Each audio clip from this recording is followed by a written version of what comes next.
Jenny stared thoughtfully at the flickering candles while sipping her coffee. Today an amazing man was hospitalized in their department with injuries. And he was amazing because he had saved a boy from under the wheels of a car. His name was Melvin. He was walking along the street in the morning, enjoying the frosty, sunny day. He liked to watch the snow sparkle in the sun, to listen to its crunch underfoot. On such days he always remembered the way home from school when he and his friends red-faced and all snowy went home, tired but happy. His thoughts were interrupted by a shrill sound and shrill scream of a woman. Right in front of him an uncontrolled car was rushing towards the boy. The driver honked his horn as hard as he could. Melvin himself did not realize how he was beside the car. He pushed the child away and immediately felt a strong blow somewhere in his side. He regained consciousness in the hospital. His eyes opened, but he immediately wrinkled up from the discomfort. He turned his head and saw beautiful sky-colored eyes. He had seen such eyes only once in his life in a girl from the neighboring house. Her name was Jenny, and all the boys were hopelessly in love with her. Melvin himself never dared to approach the girl, especially because his mother spoke very badly of her and her family. Her grandmother brought her up. Her parents loved to drink and were separated from her when she was still in the maternity ward. They lived poorly. Jenny often wore shabby clothes that didn't fit. Helen, Melvin's mother, considered a high financial position to be the main and only quality by which people should be judged. So once she noticed her son watching Jenny through the window, she literally exploded and ordered him to throw away all thoughts of her, because she was not his match. Melvin was an obedient child and used to obey the bossy mother. And now, as an adult, he met her again. Melvin looked intently at the nurse, who was standing near his bed. The mask hid her face and he could only see her heavenly eyes, but he still recognized her as the little girl from the neighboring house. Melvin asked if he was all right, and the girl said that all questions to the doctor, but it seems that everything will be fine, and in a couple of days he will definitely be released. Jenny once again adjusted the drip and went out of the room. Melvin was lying in bed in hospital and was thinking how it happened that he was able to save the child, risking his life, but he could not go against his mother and confess his feelings to the girl of his dreams. At night he had a dream about Jenny, and the man, in whose soul all long-forgotten feelings woke up, decided at any cost to tell her everything. It was no longer possible to put it off. More than 10 years had passed, and he did not want to lose her again.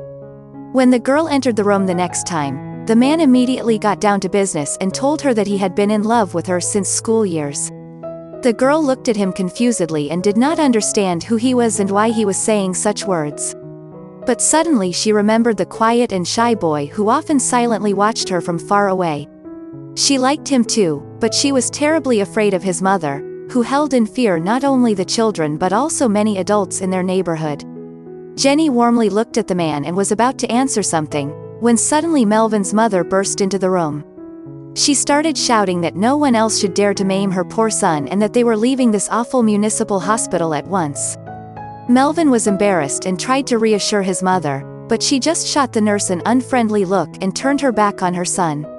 His mother had changed very little over the years while he was at school and university, except to become even more contemptuous of ordinary people like Jenny. Having recovered from the woman's rudeness, the young nurse ran out of the ward. Then Melvin, getting out of bed and limping on his left leg, rushed after the girl. When he caught up with her, he simply said that he wanted to be with her and never lose her again. So they began to meet. Melvin's mother untiringly tried to break up the lovers and find her son a girl from a decent family. The woman constantly told her son that Jenny only needed money, that she had nothing and was just a simple nurse. But Melvin only smiled in response and said that Jenny was an amazing girl and that her mother just needed to get to know her better. In the end, the old woman even threatened that if Melvin married Jenny, she would deprive him of everything: the apartment, the car, the bank accounts. The woman was sure that then Jenny would definitely leave her son. But time passed and Melvin was very tired and was exhausted by constant quarrels with his mother. So much so that even Jenny began to burden him, and sometimes it seemed to him that it would be better if he did not meet her again.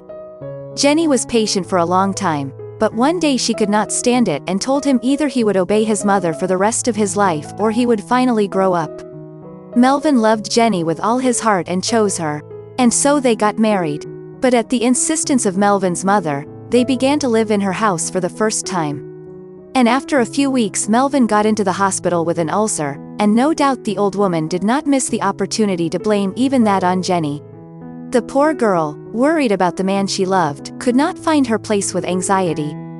To avoid confrontation with her mother-in-law, Jenny decided to stay with a friend while her husband was in the hospital.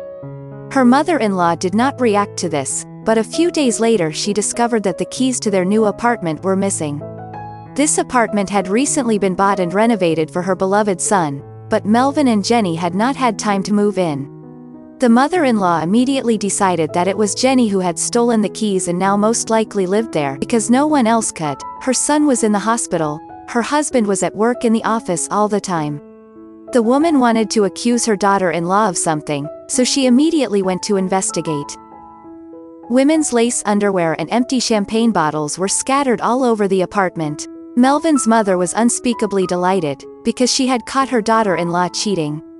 In order to gather irrefutable evidence, the woman set up hidden cameras and prepared to catch her horrible daughter-in-law red-handed. A few days later, the woman was already watching the video from the cameras. At first she could not believe her eyes. It wasn't Jenny and her lover who were having fun in the apartment, but her own husband and a young girl. The woman was so angry that she rushed to her husband's office and interrogated him. He immediately confessed and said that he had been planning to leave to that young secretary for a long time. So Melvin's mother was left alone. Melvin recovered and immediately moved with Jenny away from his mother. A year later, he was already picking up his wife with a baby in her arms from the maternity hospital. The mother-in-law repented and asked Jenny's forgiveness. The woman finally realized that it was a bad idea to lose the whole family because of pride. So that's the story. Dear friends, thank you very much for watching. Subscribe to our channel and like the video. We really need your support. Have a great day and see you again.